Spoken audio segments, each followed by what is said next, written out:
We have sacrificed a lot for the creation of this country. Charter of economy हम करें, मुल्क आगे चले। हम ना सिलेक्टेड है ना फॉर्म 47 वाले हैं। We have shot down the enemy's most modern aircraft, including multiple Rafale jets. My favorite field marshal from Pakistan.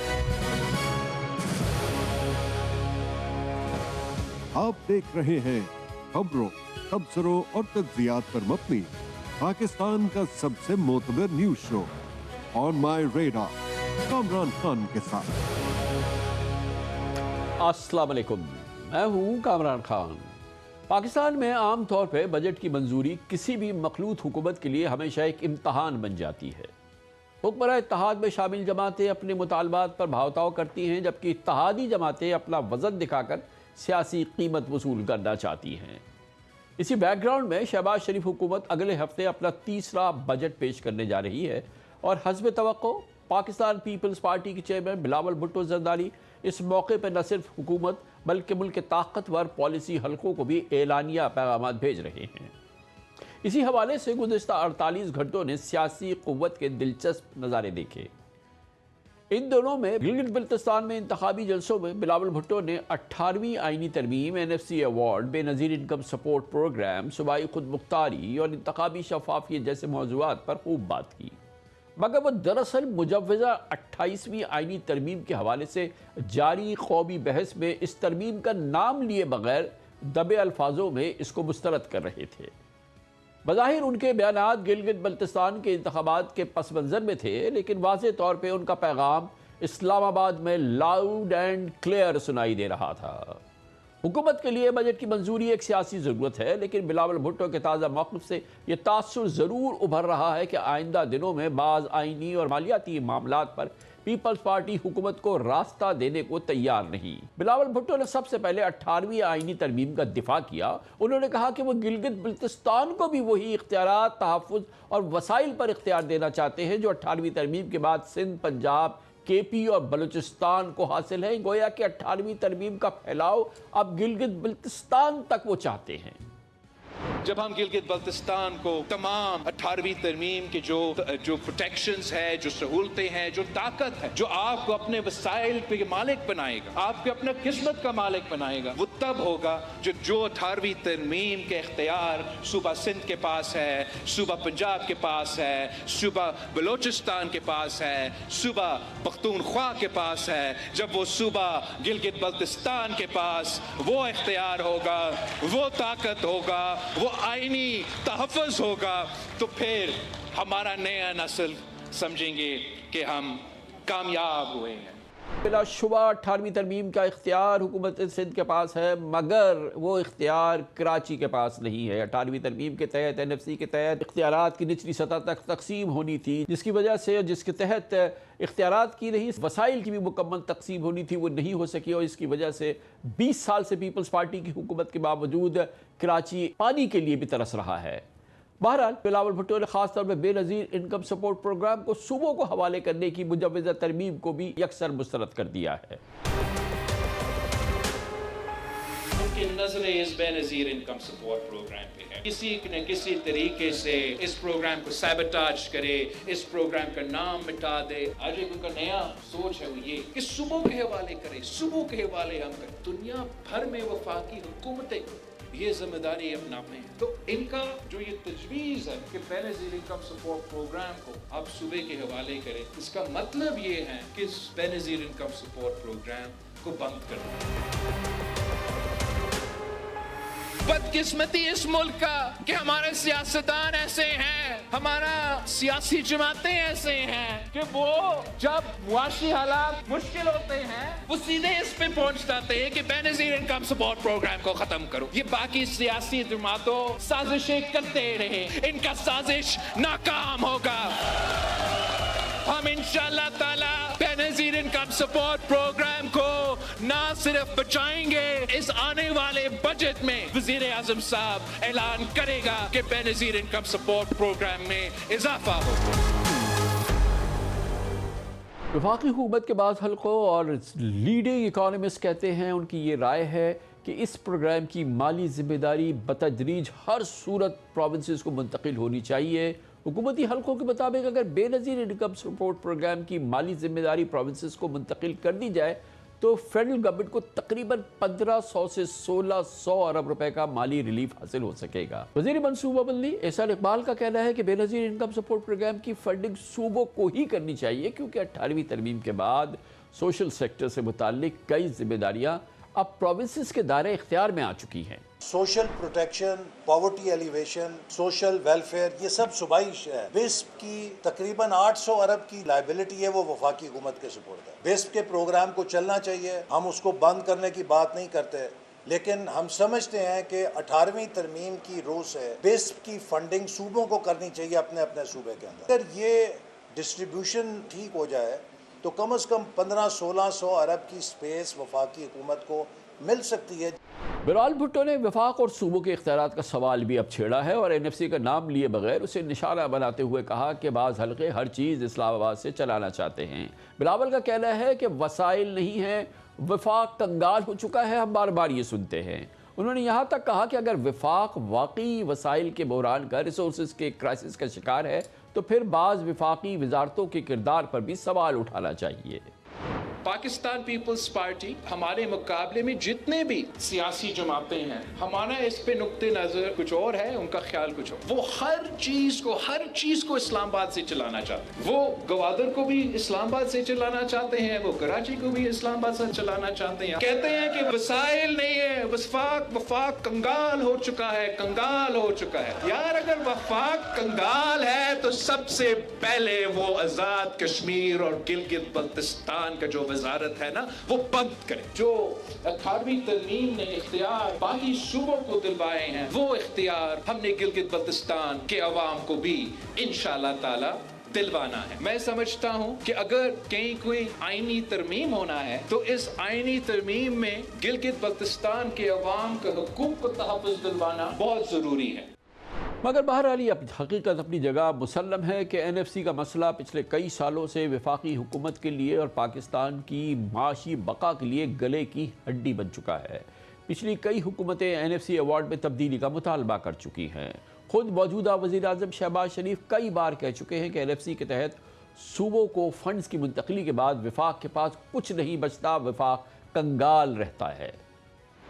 जो 2010 में नेशनल फाइनेंस अवार्ड हुआ था, उसके मुताबिक जो वसाइल की आमदन की जो तकसीम है उसका 58% चले जाता है सूबों को। वफाक के पास यानी 2010 से पहले बहुत पैसे होते थे, 2010 के बाद सूबे ज्यादा अमीर हैं और वफाक के पास उतने वसाइल नहीं है। जब से 18वीं तरमीम हुई है तो NFC में अब ज्यादा हिस्सा सूबों को जाता है और फेडरेशन के पास ज्यादा वसाइल नहीं है। जो NFC अवार्ड है उस मुआहदे के मुताबिक वसाइल वफाक के पास नहीं है, सूबों को अब 58% मिलता है, उसके बाद वफाक के पास तो बाकी कुछ बचता नहीं है। ये नाकाबिल तरदीद हकीकत है जो अभी हमने वज़ीर आज़म शहबाज शरीफ की ज़बानी आपने सुनी। मगर बिलावल भुट्टो ने मौजूदा हुकूमत की कानूनी हैसियत पर भी सवाल उठाए हैं और ट्रांसपेरेंट इंतखाबात का मुतालबा दोहराया है। उनका कहना था कि पीपल्स पार्टी ने कभी किसी से कोई एहसान नहीं मांगा और न ही कभी सिलेक्ट होकर इख्तियार में लाने की दरख्वास्त की। हमने किसी से कभी कोई फेवर नहीं मांगा है, हमने कभी किसी से ये दरख्वास्त नहीं किया कि हमें सिलेक्ट करके लेकर आ। मैंने कभी किसी से ये दरख्वास्त नहीं किया कि मेरे लिए कोई फॉर्म 47 का बंदोबस्त करके मुझे गैर मुनासिब तरीके से हुकूमत, किसी सूबाई हुकूमत हो या कोई वफाकी हुकूमत हो, हमने सिर्फ और सिर्फ फ्री एंड फेयर इलेक्शन का मुतालबा किया, न्यूट्रलिटी का मुतालबा किया। कल भी पाकिस्तान पीपल्स पार्टी का ये मुतालबा था कि साफ और शफाफ इलेक्शन हो। आज भी मेरा मुतालबा है कि गिलगित बल्तिस्तान में साफ और शफाफ इलेक्शंस करवाया जाए। यहाँ एक अहम सियासी हकीकत को नज़रअंदाज नहीं किया जा सकता। शहबाज शरीफ हुकूमत 2026 में अपना तीसरा बजट पेश करने जा रही है, जबकि पीपल्स पार्टी पिछले 2 बजट में भी एतराज़ात और बॉयकॉट की धमकी दे चुकी है। आज भी बज़ाहिर पाकिस्तान पीपल्स पार्टी को मनाने के लिए वज़ारत ख़ज़ाना में हुकूमत और पीपल्स पार्टी के दरमियान मुज़ाकरात हुए, जो मुतवक्का तौर पर नतीजा खेज साबित नहीं हुए। इससे पहले 5 जून को होने वाला बजट इजलास मौखर कर दिया गया था, जबकि नई तारीख का ताहाल फैसला नहीं हो सका है। ऐसे में अगर मुस्तकबिल में बजट, NFC अवार्ड, वसाइल की तकसीम या किसी आइनी तरमीम पर बहस आगे बढ़ती है तो पीपल्स पार्टी की हिमायत हुकूमत के लिए इंतहाई अहम होगी। अब देखना यह है कि आने वाले बजट मुमकिना आइनी बहस और वफाकी सियासत में ये इख्तलाफात महज बयानात तक महदूद रहते हैं या वाकई हुकूमत और पीपल्स पार्टी के दरमियान एक नई सियासी दरार की बुनियाद बन जाते हैं। इंतहाई अहम मौजू है और इसके लिए मैंने दावत दी। हमारे साथ मौजूद है मोहतरम सेनेटर राना सनाउल्लाह खान, एडवाइज़र है prime minister of Pakistan Shahbaz Sharif साहब के। बहुत बहुत शुक्रिया खान साहब, आपने हमें ज्वाइन किया है। हम एक तवील अरसे से पाकिस्तान की सियासत और जमहूरी सियासत को हम मुशाहिदा कर रहे हैं। हमने देखा कि जब भी मखलूत हुकूमत होती है, ख़ास तौर पर बजट के ज़माने में, अब आज जिस किस्म की आप बातें सुन रहे हैं इत्तेहादी जमातों की जानिब से, और फिर मखलूत हुकूमत हो तो जो इत्तेहाद के अंदर जमातें शामिल हो, उन सब की जानिब से गुफ्तगू का अंदाज़, उनका नैरेटिव, उनकी गुफ्तगू बिल्कुल बदल जाती है और वो हार्ड कोर अपोजिशन की जमातों का रुख इख्तियार कर लेती है। कुछ उसी किस्म का हम माहौल देख रहे हैं क्योंकि अब बजट की आमद है। देखें कामरान खान साहब, आप मैं समझता हूँ कि मुझसे ज़्यादा इन चीज़ों को मुशाहिदा करने वाले हैं। न सिर्फ इस मौके के ऊपर जो अगर कोलिशन गवर्नमेंट हो तो कोलिशन पार्टनर, बल्कि आम जो MNAs होते हैं या सूबे में MPs होते हैं, तो उनके लिए भी एक यही मौका होता है कि उस वक्त वो अपने गिले शिकवे करते हैं और अपने हलकों के लिए, अपने अजला के लिए फंड्स का मुतालबा करते हैं। तो ये एक समझा जाए या कहा जाए तो ये एक पार्लिमानी सिस्टम की एक मुसल्लमा रवायत है कि जब बजट होना होता है तो उसमें हर कोई जो है वो किसी को अपने हलके की फ़िक्र है, किसी को अपने ज़िले की फ़िक्र है, किसी को अपने सूबे की फ़िक्र है। तो उस वक्त ये चीज़ें जो हैं ये देखने को मिलती हैं और जब ये गिले शिकवे होते हैं तो उसमें बाज़ औक़ात जो है वो जज्बात जो है वो उनमें ज़रा थोड़ा जो है वो उबार भी आ जाता है और कोई सख्त बातें भी हो जाती हैं। लेकिन 30 जून को या 30 जून से 1-2 दिन पहले ये सारा मामला जो है ये फिर सेटल हो जाया करता है और इस मरतबा भी इंशाअल्लाह ताला ना सिर्फ कोलिशन पार्टनर्स बल्कि बाकी भी हमारे जो मुअज़्ज़ज़ मेंबरान कौमी असम्बली हैं या सेनेट हैं, तो उनकी जो भी ख्वाहिशात हैं, जो भी उनकी डिमांड्स हैं, उनको हुकूमत जो है वो अपने वसाइल में रहते हुए बेहतर अंदाज से मैनेज करने की कोशिश करेगी और ये सारे मामला जो है वो सेटल हो जाएंगे। लेकिन खान साहब, आप बहुत अच्छी तरह से जानते हैं कि ये मामलात आम तौर पे जैसे हल हो जाते हैं, फिर एक बार हल हो जाए, एक बार फिर बजट पास हो जाए, एक बार फिर बजट पास होने के बाद NFC के तहत सूबों को 57% के करीब पहुँचा दिया जाए, डेट सर्विसिंग के लिए पैसे मुख्तस कर दिए जाए, डिफेंस के लिए पैसे मुख्तस कर दिए जाए और तमाम जो भी जो फेडरेशन की जिम्मेदारियां हैं अब तक उस तक रह जाए और फेडरेशन फिर लिटरली कंगाल हो जाए, फिर पाकिस्तान का वही सफ़र शुरू हो जाए। तो ये तीसरा बजट है आपकी हुकूमत का, तो इसी रास्ते पे अब हम एक बार फिर देखेंगे पाकिस्तान आगे बढ़ रहा है। देखिए खान साहब, ये जो डेट सर्विसेज है ये शायद 2010 में इसका इतना हुजम नहीं था। ये हर साल जो है ये बढ़ता जा रहा है और शायद आने वाले कुछ सालों में भी ये जो है वो राइज जो है वो कायम रहे। इसी तरह से हमारे डिफेंस के अखराजात जो हैं वो जिस इस खित्ते में जिन हालात में इस वक्त पाकिस्तान जो है वो ना सिर्फ सरवाइव कर रहा है बल्कि बड़ी खुददारी और बड़ी इज़्ज़त के साथ जो है वो अपने पूरे कद से खड़ा है, तो उन अखराजात में भी एक इजाफ़ा जो है वो नागुज़ीर है। और इसी तरह से 18वीं तरमीम बहुत अच्छी चीज़ है, उसकी बड़ी प्रेज़ हो रही है और हम भी कहते हैं कि 18वीं तरमीम बड़ी अच्छी है, लेकिन 18वीं तरमीम जो है वो वहाँ जहाँ पे सूबों को कुछ इख्तियारात देती है वहाँ पे कुछ ज़िम्मेदारियाँ भी हैं। सोशल सेक्टर जो है वो अब सूबाई ज़िम्मेदारी है। अब सूबों को उस बारे में जो है वो बोझ या वज़न जो है वो उठाना चाहिए। बोझ का लफ्ज़ मुनासिब नहीं है।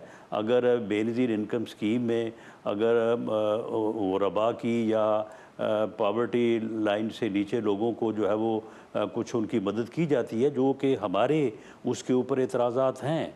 हम समझते हैं कि उसमें एक तो पंजाब की हद तक मैं बात करूँगा, उसका डेटा ठीक नहीं है, उसमें बेपनाह जो है वो करप्शन है, और दूसरा लोगों को बेकारी बनाने वाली बात है। आप अगर 3 महीने बाद किसी को 13,000 या 17,000 रुपया दे दें तो क्या बनता है उससे, और उसका कोई जो है वो यानी पावर्टी एलिविएशन जो उसका यानी मकसद था कि गुर्बत को ख़त्म किया जाए, तो उससे गुर्बत बढ़ी है, कोई ख़त्म तो नहीं हुई। तो इसे को हुनरमंद जो है वो स्कीम की तरफ और बाकी और बहुत सारे इनिशिएटिव इस वक्त मौजूद हैं, तो वो हमारी एक बहस अपनी जगह पे है, तजवीज़ अपनी जगह पे है, वो हम बात करते रहेंगे। लेकिन ये बोझ जो है, ये जिम्मेदारी जो है, ये सूबों को उठानी चाहिए। सूबों को जहाँ पे जो है वो NFC में ज़्यादा हिस्सा मिला है, तो उसमें कुछ जिम्मेदारियाँ भी तो मिली हैं। तो ये एक हमारी राय है और इस राय के ऊपर हम बहस मुबासा करने को तैयार हैं।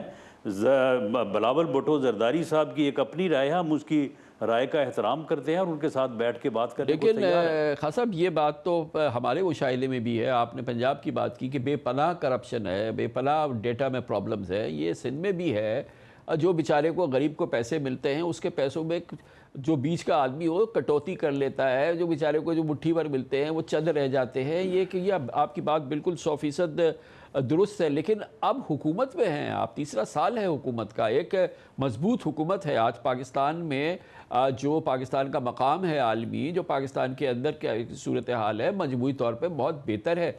तो सर, बात से और राय से और तजवीज़ से तो काम नहीं बनेगा ना, अब तो डिलीवर करने की बात है। अगर ये मसला है और ये इतना बड़ा प्रॉब्लम है, इतना बड़ा प्रोग्राम है, सैकड़ों अरब रुपए इसके लिए मुख्तस किए गए, गरीबों तक जाने हैं, वो अगर नहीं जा रहे या वो मरकज़ से जा रहे हैं, तो इसको हम 1 साल और ऐसे तो नहीं चला सकते ना।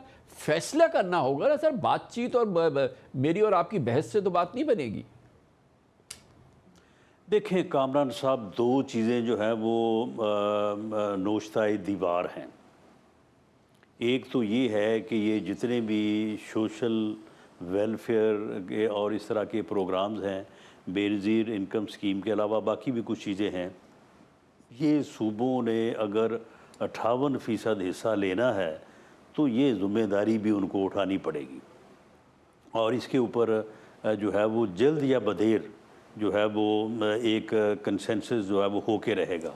और दूसरी बात ये है कि आपको या तो बलदयाती अदारों को एम्पावर करना होगा या सूबों की इंतज़ामी तकसीम की बुनियाद के ऊपर डिवीज़न करनी होगी और छोटे इंतज़ामी जो है वो यूनिट्स बनाने होंगे। इसके अलावा जो है वो जो मौजूदा निज़ाम है, इस तरह से ना आप कराची चला सकते हैं, ना लाहौर चल सकता है, ना कोयटा और पेशावर और मुल्तान और सक्खर और हैदराबाद, ये इस तरह से काम अब चलेगा नहीं। जितनी जल्द इस चीज़ का इदराक कर लिया जाए और इसमें मुनासिब तब्दीली जो है वो की जाए, तो मेरा ख्याल है कि उतनी ही आसानी होगी। बहुत सही बात की आपने कहा। देर करेंगे जी, जब तक इंतज़ामी तौर पे तकसीम नहीं होती या इंतज़ामी तौर पे इंतज़ाम नहीं होता कि बाकायदा जो है सूबों के तक जो इख्तियारात और वसाइल पहुँच रहे हैं, वो प्रोविंशियल फाइनेंस कमीशन नहीं बनता, वो निचली सतह तक इख्तियारात की तकसीम नहीं होती, वसाइल की तकसीम नहीं होती। और आपने फरमाया कि ऐसे कराची नहीं चल सकता, आपने नाम लिया, बेशक आपने नाम लिया, लेकिन हाँ साहब आके ज़रा देखें तो सही कि क्या जब आप कह रहे हैं नहीं चल सकते तो उसकी तस्वीर भी देखें। आपके गवर्नर साहब हैं यहाँ पर, आप आएँ, उनके साथ ज़रा देखें, आप चक्कर लगाएं कराची का, आप देखें, लोगों से बात करें, पूछें, सड़कें देखें, पानी का हाल देखें, पब्लिक ट्रांसपोर्ट का हाल देखें, गंदगी का हाल देखें, पानी का हाल देखें, सीवरेज का हाल देखें, फिर आपको पता चलेगा कि किस लेवल पे यहाँ के हालात हैं, किस तरह की मुसीबत। और ये नर्व सेंटर है इकॉनमी का, बिजनेस का, 60% टैक्स देता है। ये कोई मामूली बात नहीं है, ये नेशनल क्राइसिस है खान साहब। नहीं, मैंने तो बहरहाल मैं ये लफ्ज़ शायद इस्तेमाल नहीं करना चाहता था, तो मैंने जो है वो जो बात की है कि 2 ही सूरतें हैं, या आप बलदियाती निज़ाम जो है उसको एम्पावर कर दें, कराची का एक अपना जो है वो बलदियाती निज़ाम हो, और ये जितने मसाइल का आपने ज़िक्र किया है उसमें वो खुद खुद मुख्तार भी हो, इख्तियार भी हो और उसकी रिस्पॉन्सिबिलिटी भी हो, और उसके लिए जो है वो वसाइल उसको गवर्नमेंट से, सूबाई से भी हासिल हों, मरकज़ की कोई ज़िम्मेदारी है वो भी पूरी। क्या अब आप मुझे बताएं कि जिस बुनियाद के ऊपर मरकज़ से जो है वो फ़ंड्स, वसाइल जो है वो सूबों को जाते हैं, उसके बाद क्या वो वसाइल जो है वो सूबों से डिस्ट्रिक्ट, डिवीज़न और बल्कि तहसील और यूनियन काउंसिल के लेवल तक नहीं जाने चाहिए? अब वहाँ पे जो है वो चीफ मिनिस्टर साहब के पास सारा इख्तियार होता है, और आप ये जो है वो डेटा निकाल के देख लें कि जो भी चीफ मिनिस्टर होता है तो उसके अपने ज़िला, अपनी तहसील और उसकी अपने जो है वो हलके में जो है वो फंड्स की क्या सूरत हाल है, और जो दूर दराज के जो एरियाज़ हैं वहाँ पे क्या सूरत हाल है। तो ये सारी चीज़ें जो हैं ये आज से 10 साल 20 साल पहले शायद डिबेट नहीं हो रही थी, अब ये डिबेट हो रही हैं। अब लोग इसके ऊपर बात कर रहे हैं, आप इसके ऊपर बात कर रहे हैं, हम भी इसकी ज़रूरत महसूस कर रहे हैं।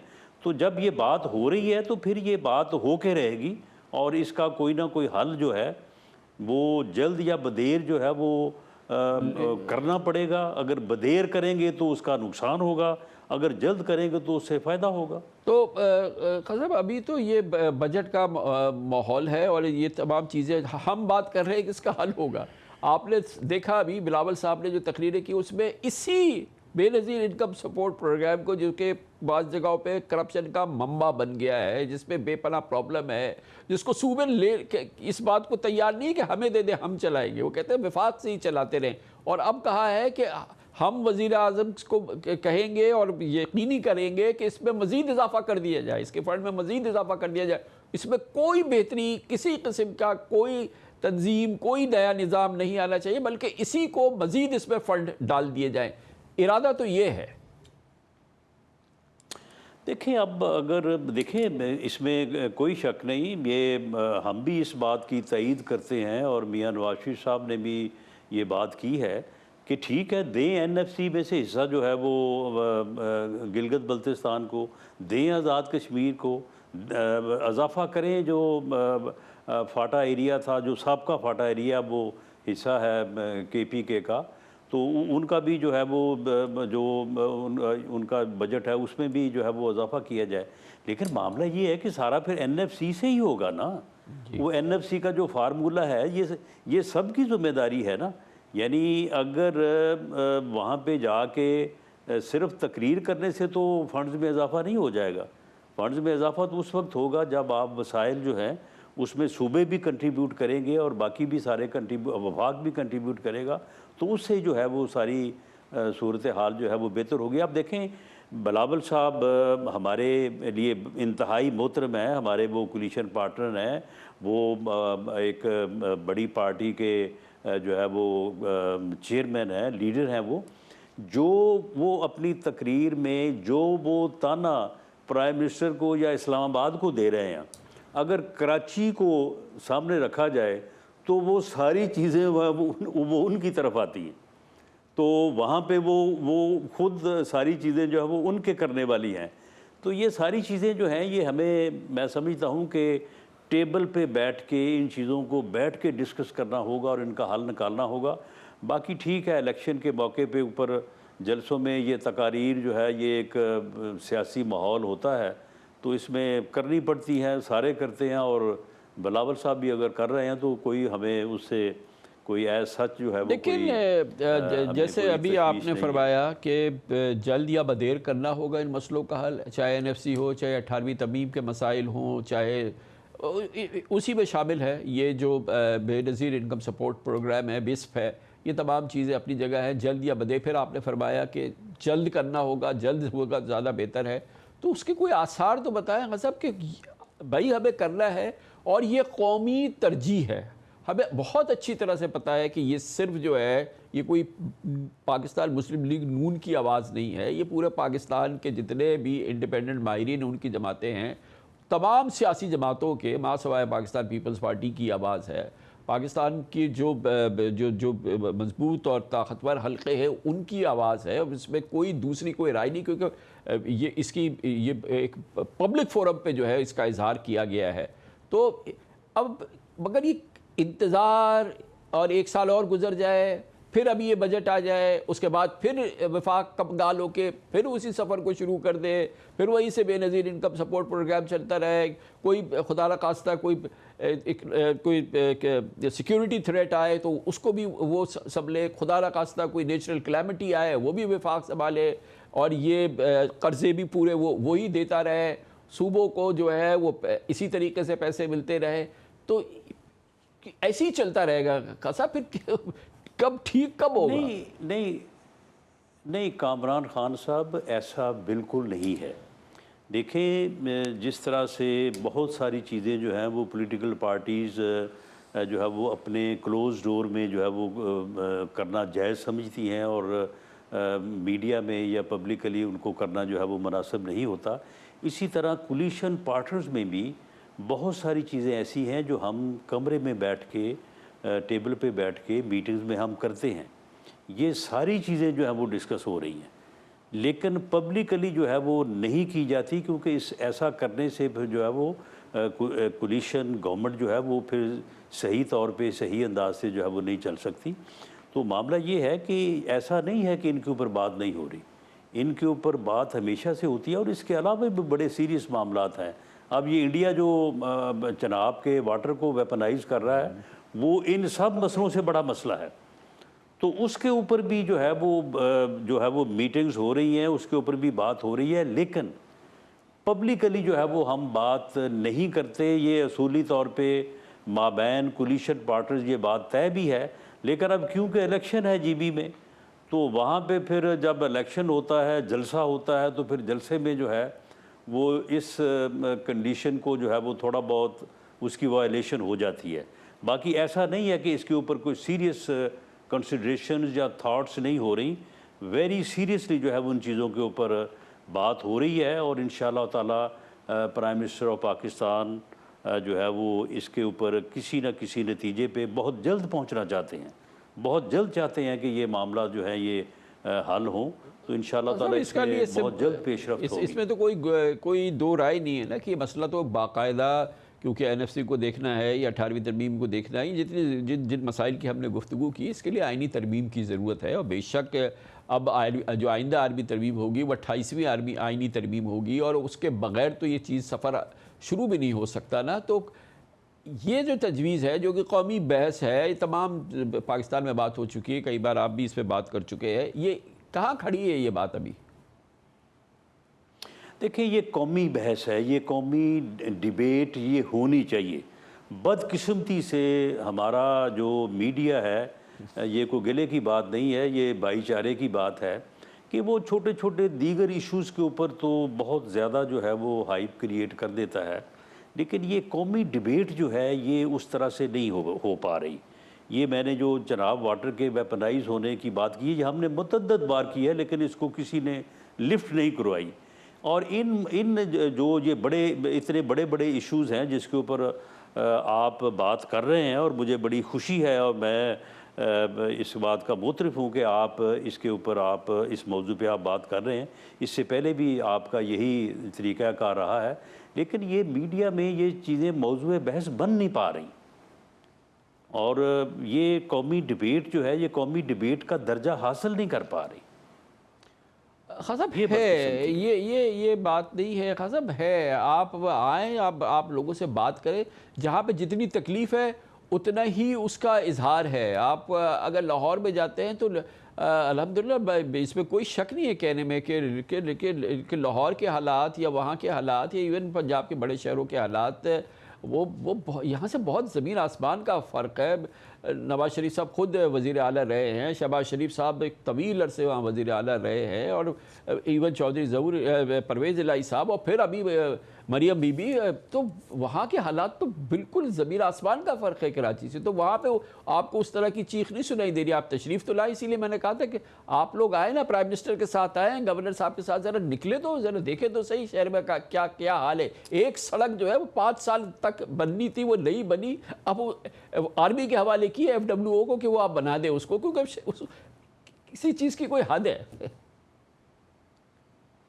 ये बात आपकी दुरुस्त है, और इस बारे में एक तरीक़ाकार आप सजेस्ट कर रहे हैं, वो तरीक़ाकार भी दुरुस्त है, लेकिन एक इंडिकेटर मैंने किया है कि इन चीज़ों के ऊपर जो है वो विद इन कोलिशन पार्टनर जो है वो विद इन कोलिशन गवर्नमेंट जो है ये बातें हो रही हैं, ये बातें चल रही हैं और इनका हल जो है वो इंशाल्लाह तलाश किया जाएगा। और कराची के मामला यकीनन जो है वो बहुत ज़्यादा इस वक्त जो है वो यानी तशवीश का बायस हैं, तो उनको इस तरह से छोड़ा नहीं जा सकता। थैंक यू सर, बहुत बहुत शुक्रिया। सेनेटर राना सनाउल्लाह खान साहब हमारे साथ मौजूद थे। शहबाज शरीफ हुकूमत अगले हफ्ते IMF प्रोग्राम के तहत अपना तीसरा बजट पेश करने जा रही है, लेकिन पाकिस्तान की इकॉनमी इस वक्त दो बड़े चैलेंजेस के दरमियान फंसी हुई है। एक तरफ हुकूमत की कोशिश ये है कि मैक्रो इकनॉमिक स्टेबिलिटी बरकरार रखी जाए ताकि मुल्क में दोबारा बैलेंस ऑफ पेमेंट्स का बहरान ना हो। दूसरी जानिब ये भी हकीकत है कि गुज़िश्ता 3 सालों का बड़ा हिस्सा इकनॉमिक क्राइसिस से निपटने में गुजर गया, जिसके नतीजे में आज बज़ाहिर स्टेबिलिटी, इकनॉमिक स्टेबिलिटी तो नज़र आ रही है, लेकिन इसकी कीमत लो GDP ग्रोथ यानी कि तरक्की की रफ्तार बहुत कम है, कमज़ोर कारोबार सरगर्मियाँ हैं, इन्वेस्टमेंट नहीं हो रही है और एम्प्लॉयमेंट की अपॉर्चुनिटीज़, रोज़गार नहीं सामने आ रहा है। गोया मतलूबा तादाद में नौकरियां नहीं हैं और पाकिस्तान के नौजवान शदीद बेरोज़गारी का शिकार है। ये सब आज की इकनॉमिक हकीकतें हैं, तल्ख हकीकत। आदाद शुमार के मुताबिक तकरीबन 10 साल पहले पाकिस्तान का मजमूई कर्जा 19 खरब रुपए के करीब था, जो अब बढ़कर तकरीबन 80 खरब रुपए हो चुका है। इसका सबसे बड़ा असर विफाकी बजट पर नज़र आता है। आज सूरत हाल ये है कि हुकूमत जो भी रेवेन्यू यानी कि उसकी जो भी आमदनी होती है उसका तकरीबन 60% कर्ज़ों की अदायगी पर चला जाता है या सूद की अदायगी पर चला जाता है। यानी हुकूमत हर 100 रुपये आमदनी पर तकरीबन 60 रुपये पुराने कर्ज़ों की कीमत अदा करने पर मजबूर है। यही वजह है कि दिफाई अखराजात, NFC अवार्ड के तहत सूबों के फ़ंड्स की मुंतकली और सरकारी मुलाजमीन की तनख्वाहों के बाद तरक्याती मनसूबों के लिए कुछ वसाइल नहीं बचते, बल्कि विफाक हकीकत में कंगाल हो जाता है। कल minister for planning Ahsan Iqbal ने कहा कि बढ़ते हुए कर्ज़ों के बायस डेट सर्विस यानी कि कर्ज़ों की अदायगी के बाद विफाकी PSDP तरक्यात मुल्क के अंदर क्या हो गुज़िश्ता 8 बरसों से तकरीबन 1 खरब रुपए पे मुंजमद है। दूसरी जानिब इस अरसे में सूबाई तरक्याती अखराजात 3 गुना बढ़ चुके हैं। पाकिस्तान में डेवलपमेंट बजट मुसलसल जवाल का शिकार है और इसकी बड़ी वजह यह है that has become the biggest component of governments current expenditure और ये तकरीबन आधे वसाइल जो हैं वो डेट सर्विसिंग में वफाकी हुकूमत के चले जाते हैं और उसके नतीजे में जो डेवलपमेंट है वो 0.6% ऑफ GDP पर आ गया है और ये एक बड़ी ख़तरनाक सूरत हाल है कि हम आज तकरीबन 8 साल बाद वहीं खड़े हैं जहाँ पर 2018 में 1000 अरब की PSDP थी, 2026-27 में भी हम 1100 अरब की PSDP प्रपोज कर रहे हैं, जबकि इसके मुकाबले में जो सूबाई तरक्याती बजट हैं वो 3000 बिलियन तक पहुंच चुके हैं। Overseas investor chamber of commerce की एक हालिया बिजनेस कॉन्फिडेंस सर्वे के मुताबिक तकरीबन 70 से 80% कारोबारी इदारे अपनी इन्वेस्टमेंट डिसीजन मौकर कर रहे हैं या उन पर नजरसानी कर रहे हैं। रवा माली साल के पहले 10 महीनों के दौरान पाकिस्तान में FDI यानी कि बैरूनी सरमायाकारी में 44% से ज़ायद कमी हो चुकी है, जबकि स्टॉक मार्केट से भी बैरूनी सरमायाकारी का नुमाया अखराज हुआ है, जो कारोबारी कॉन्फिडेंस और सरमायाकारी के माहौल पर बढ़ते हुए प्रेशर की निशानदेही करता है। इसी दौरान पाकिस्तान का टैक्स सिस्टम एक संगीन स्ट्रक्चरल इम्बैलेंस का शिकार है। पाकिस्तान का टैक्सेशन मसला सबसे बड़ा है। गुज़िश्ता 5 बरसों में टैक्स कलेक्शन दुगनी हो चुकी है, लेकिन फिर भी टैक्स टू GDP रेशो का तकरीबन 10% के करीब खड़ा है, यानी कि टैक्स नहीं दे रहे लोग, जो खित्ते की औसत 19% शरह से तकरीबन आधी है। वो रीजन में 19% टैक्स टू GDP रेशो है, हमारी तकरीबन 10% है, हम आधे हैं। अब सवाल ये है कि अगर हुकूमत की आमदनी बढ़ रही है तो टैक्स देने वालों की तादाद क्यों नहीं बढ़ रही? इसकी बुनियादी वजह यह है कि हुकूमत मुसलसल उसी तनख्वाहदार तबके और टैक्स पाबंद कारोबार पर ही बोझ डालती रहती है जो पहले ही टैक्स नेट में मौजूद है, जबकि इकॉनमी का एक बड़ा हिस्सा गैर दस्तावेजी अनडॉक्यूमेंटेड कैश इकॉनमी है और वो निज़ाम है जो कि पाकिस्तान की इकॉनमी का आधा हिस्सा है। उस पर हुकूमत की कोई दस्तरस बज़ाहिर नहीं है। बिलाखिर इस बजट का असल इम्तहान यही होगा कि आया ये सिर्फ मज़ीद रेवेन्यू इकट्ठा करने का बजट होगा या फिर ऐसा बजट बने जो टैक्स बेस को एक्सपैंड करे, इकॉनमी को ज़्यादा कॉम्पिटिटिव बनाने की राह हमवार करे। इस मौजू पर बात करेंगे और इसके लिए पाकिस्तान के साबिक वज़ीर ख़जाना और बहुत ही seasoned senior economist doctor Hafeez Pasha हमारे साथ इस्लामाबाद से मौजूद है। डॉक्टर साहब, बजट का टाइम आ गया है, बिज़नेस को अपनी तवक्कुआत हैं कि किसी सूरत से कोई ऐसी सहूलत या टैक्सेशन के हवाले से कोई ऐसे कंसेशन मिले कि पाकिस्तान का बिज़नेस किसी सूरत से ग्रो कर सके।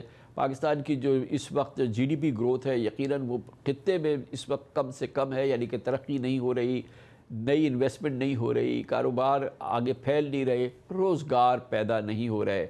IMF का ज़माना है, हुकूमत के लोग कहते हैं हमारे पास गुंजाइश ही नहीं है, मगर बाज़ माहिरीन कहते हैं कि अब गुंजाइश पैदा हो रही है। आप क्या एक्सपेक्ट कर रहे हैं इस बजट से? क्या वाकई हुकूमत के पास गुंजाइश नहीं है या हुकूमत कंसेशन देने के काबिल नहीं है?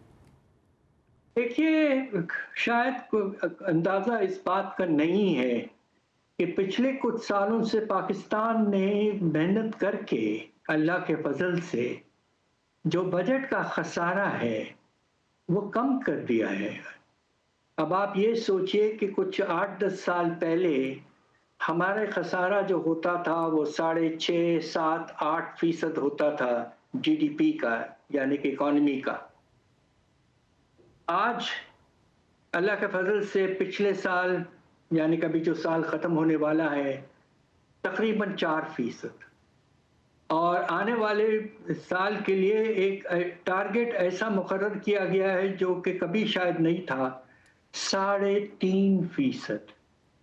यानी कि इस हद तक सख्ती की जा रही है, जबकि हमारा खुद लॉ जो है fiscal responsibility and debt limitation act, जो एक बहुत बड़ा तारीखी लॉ था कि बजट किस तरह होना चाहिए और डेफिसिट्स कितने होने चाहिए और हमारा डेट जो है वो क्या होना चाहिए।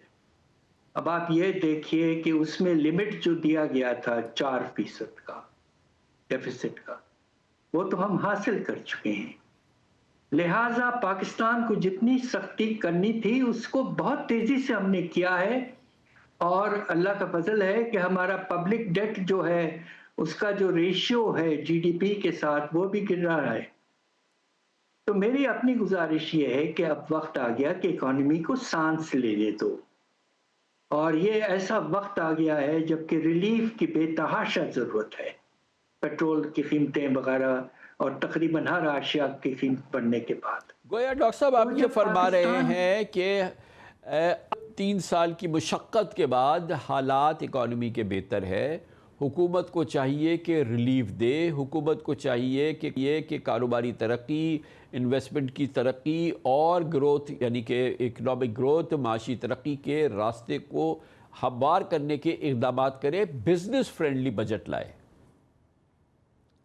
देखिए, गुंजाइश इस बात की होनी चाहिए कि आपको तो हैरत होगी सुन के कि हमारा जो फेडरल गवर्नमेंट का डेवलपमेंट पे जो खर्चा है, जिसे हम PSDP एक्सपेंडिचर कहते हैं, उसको इस हद तक कम कर दिया गया है कि हमारे पास प्रोजेक्ट्स का जो पेंडिंग खर्चा है वो तकरीबन 12 गुना है जो हम सालाना दे रहे हैं, और इसमें बेशुमार इम्पोर्टेंट प्रोजेक्ट्स हैं, डैम प्रोजेक्ट्स वगैरह तो बहुत स्लोली इम्प्लीमेंट हो रहे हैं।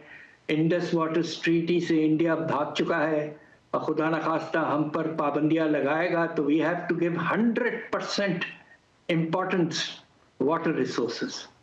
तो उसके जो सालाना आपने जो रखा है एलोकेशन वो 130 अरब, वो कम से कम 500 अरब होना चाहिए, ताकि जो पेंडिंग डैम्स, इरिगेशन सिस्टम्स वगैरह वो सब पूरे हों फेडरल लेवल पर। एक तो ये प्रायोरिटी होनी चाहिए।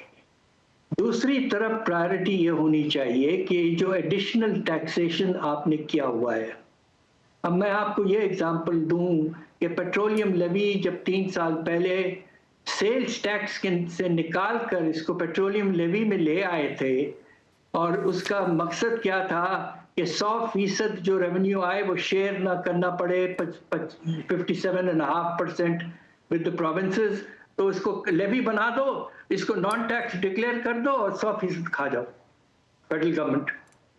इस सरासर रॉन्ग पॉलिसी थी। हावेवर जब किया आपने तो उस वक्त टैक्स रेट जो है वो 18% था, तो जब आपने शिफ्ट किया from sales tax to petroleum levy, तो उस वक्त आपको 18% रहना देना चाहिए था।